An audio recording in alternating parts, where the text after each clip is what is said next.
Hi, back with us on Ringgit Sense Plus. Now, earlier we spoke about home insurance and environmental liability insurance, and you can watch those videos later on our Facebook page.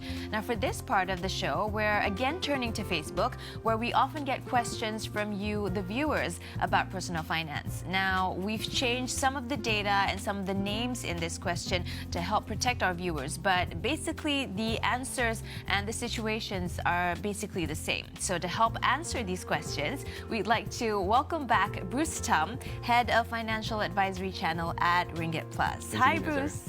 Hi, thank you again for joining us on the show.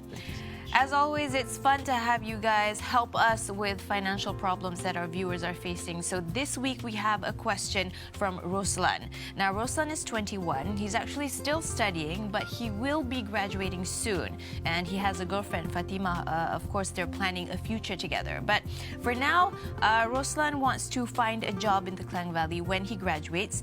And his parents and also his girlfriend, Fatima, have actually hinted to him that he should buy a car when he does so. So currently he uses public transportation, and he's worried about the financial implications if he does decide to purchase a car. So what would be your advice to him? Now, Roslan's concern is actually very valid, right? A car is essentially the next biggest investment or an expense next to a housing loan, right? So, so going into that needs some sort of consideration because it's medium to long term, right? It's probably between 5 to 9 years, right? According to Budget 2019, a typical monthly expense for a Myvi, a per door Myvi, inclusive of the monthly repayments, the petrol, the parking, and also the maintenance, is roughly 900 ringgit. So that's a monthly repayment. So having that in mind, right? A fresh grad's pay, starting pay in the Klang Valley central area, according to the salary report 2018, is roughly 2,300 ringgit. Okay. So which means that the take-home pay will likely be about 2,000 ringgit. So in that sense, the affordability portion of being able to buy a car is actually leaves much for consideration. Yeah, really. But there may also be a case whereby the job is actually requiring a car. Right, such as a sales or marketing job. Right. In this instance, usually what happens is the company will also subsidize your for the usage of your car and also mileage, right? So so that if that happens, then it might come into consideration of actually buying the car. A general guide for purchasing a car is that the monthly repayment should be 15% or less than the salary. In this case, it looks like it's about 350 ringgit. Yep, 350 ringgit. So there is limited choices in terms of the cars that he can look at. Of course, the next thing is loan term. How long you want? The longer the tenure, the more interest you're paying. Because it's not exactly a very low interest. Yep. And also cars depreciation. So looking at depreciation, because over time they will need to maybe upgrade for another car, and then the depreciation actually takes. If he can juggle his finances as such, then yeah, maybe he can consider buying a car. I see. So with the guide that you just gave us, maybe he can use that to see if he can actually afford it.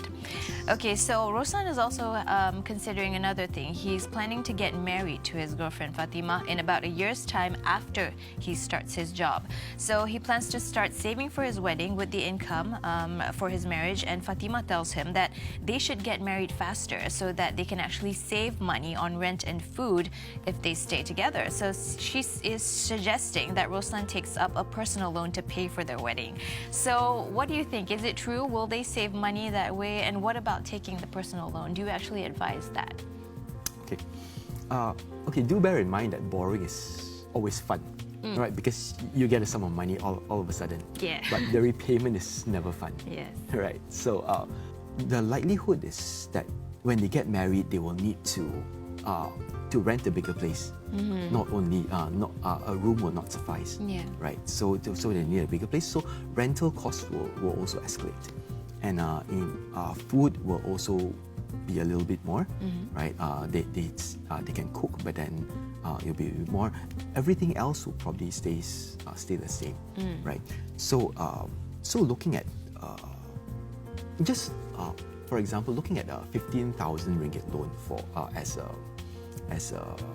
a wedding personal loan financing, right? The repayment at an 8% interest rate over 5 years will be about 350 ringgit. I see. Yep. So if I think basically you need to see whether this 350 ringgit would be